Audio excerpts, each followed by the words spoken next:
Christopher Rim charges $120,000 a year to get you into an Ivy League school, and an extra $250,000 for just 2 weeks of his precious time if you fail to get an early admission and need some emergency help for regular decision applications. But that's a bargain for some parents, because some college consulting firms charge up in the millions. And word on the street is that Ivy Leagues have upped their minimum donation to $10 million to guarantee your son or daughter a spot at their institution. Caitlin Mosquitero from New York Magazine did a great profile on Christopher and his business, Command Education, a college consulting firm which helps students get into their dream school. So what does Six Figures get your child? Their most popular program, the Premier Roadmap Package, says our year-round personalized package guides high school freshmen to juniors in extracurricular development, testing timeline, community service, internship research opportunities, and everything in between to help students stand out from their peers. If you click into it, they list out their roadmap to college success. Best-in-class strategies, scholarship and study management, customized plans, leadership coaching, boost self-confidence, and resume building. The program also comes with a full-time dedicated mentor who is usually a 20-something-year-old recent Ivy League graduate who will basically handhold you through high school in order to get you into your top school. Christopher says it's like hiring McKinsey for your child. The mentor will meet with the student a few hours a week over Zoom. And what do they talk about? It can range from which internships to apply for, which awards to win, how to brainstorm for essays, like why are you so passionate about renewable energy, to general babysitting. For example, mentors will text their students 15 minutes before their math class to make sure that they remember to turn in their math homework. Mentors are expected to be available from 10 a.m. to 5 p.m. every day and at least 6 hours outside of that window. But beyond playing nanny, the true value of Command Education is crafting a narrative for each student to be as appealing as possible to admissions officers. Because being well-rounded isn't just good enough anymore. If you watch Never Have I Ever on Netflix, Davey gets a reality check from the private college counselor who says, "Schools don't want another Indian tryhard who's president of the Padded Resume Club." What? Real failure is what keeps me up at night. Colleges want kids with unusual stories. I had this kid. He got into a car crash. He was dead a full 30 seconds. He said God told him to go to Yale. It worked. So you have to be what counselors call pointy. What makes you special? What's your passion? What are you highly specialized in? Which is kind of funny because how specialized could a 16-year-old be in something? But if you haven't noticed, that's why so many rich kids play fencing. It's a niche, expensive sport with a high barrier to entry, which means that it's easy to rise to the top and win a bunch of awards because there's less competition. In the interview, Christopher Rim says, "You don't have to play the violin, be the first chair in your state, and rescue the whales.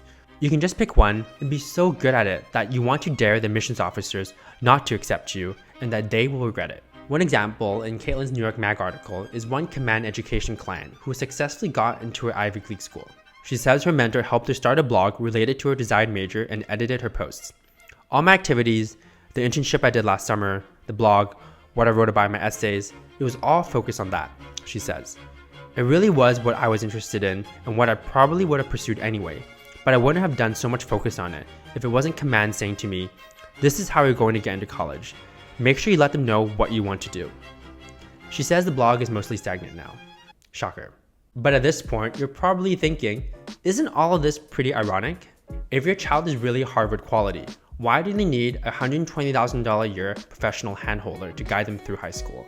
Do the greatest universities in the world really want unremarkable students who've had their semi-fake passions drawn out for them and a babysitter who has to remind them to do their homework? Students who will probably become your run-of-the-mill associate at Goldman Sachs once they graduate.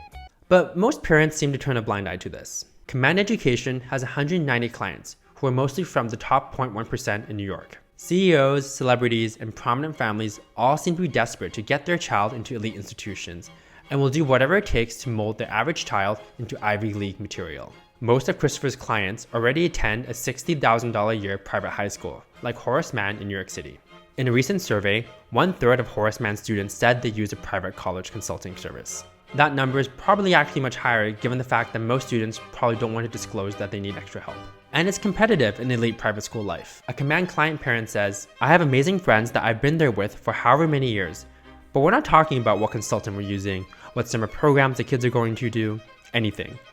And I'm talking very close, like you vacation with these people and you're friends with these people. There's a shift that happens and it's very subtle. The conversation about camp becomes like, what are they doing before and after? But no one really talks about the summer programs until summer is there, because then it's too late for other people to apply." College consulting has grown from a $400 million business to a $2.9 billion business in just under a decade. In a recent survey of Harvard's class of 2027, 23% of respondents said they had worked with a private college consultant. And maybe a part of the reason why is because colleges are starting to crack down on privilege. With recent scrutiny on legacy admissions and college bribery scandals, there's a large public effort by elite institutions to be more meritocratic, so recruiting from rural areas, immigrants, first-gen students, and offering more financial aid. But it's not just private school kids who are feeling the pressure. At New York City's top public schools, like Stuyvesant, parents also shell out hundreds of thousands of dollars to get their kids into their top college. In fact, that's where Christopher got his start. He cold emailed every parent at Stuyvesant about his services. Of course, a lot of these parents could already afford to send their kids to private school, but decided that their kid probably had a better shot at being at the top at a public school. Kind of like how Rich Ben attends Davies Public High School. When asked if Christopher ever felt ethically dubious about his services, he said, "When I'm working with these students, people might say, 'Chris, you're helping the rich have an unfair advantage.' Yes," he says, "but an unfair advantage over other rich students. I'm not helping a wealthy client take the spot of a low-income student or an underrepresented minority. They're competing against each other. Everyone has their own part of the college admissions process. So I'm helping my client, Jenny from Horace Mann, have an advantage over not my client, Johnny. They're both billionaires." But you gotta respect Christopher's hustle. He was a regular middle-class student at a magnet high school who got into Yale, even though his guidance counselor said no way. Once he was at Yale, parents would start to ask him questions about admissions and he'd give advice for free. He then started to charge a small fee of $50 to edit admission essays. After graduating, he decided to pursue college consulting full-time and charge $75 an hour for his time. He would meet clients at Joe and the Juice and would offer pro bono to low-income students. But it wasn't a sustainable business model, and often his pro bono students would flake on him. He eventually landed one rich client on the Upper East Side who gave him a reality check. "Chris, if you want to make it here in New York, you cannot charge $75. No one's going to take you seriously." Rim says she told him to charge $1,500 an hour and vowed to bring him more clients. And the rest is history. With each of his 190 clients paying at least $120,000 a year, that makes Chris a multimillionaire with over $14 million in revenue. He owns a $7.5 million Miami mansion, a $2.5 million Manhattan apartment, a $55,000 Patek Philippe watch, and a membership at the $200,000 a year Amon Club, where Bill Gates lunches. I think the only thing that's clear from all this information is that college admissions is broken.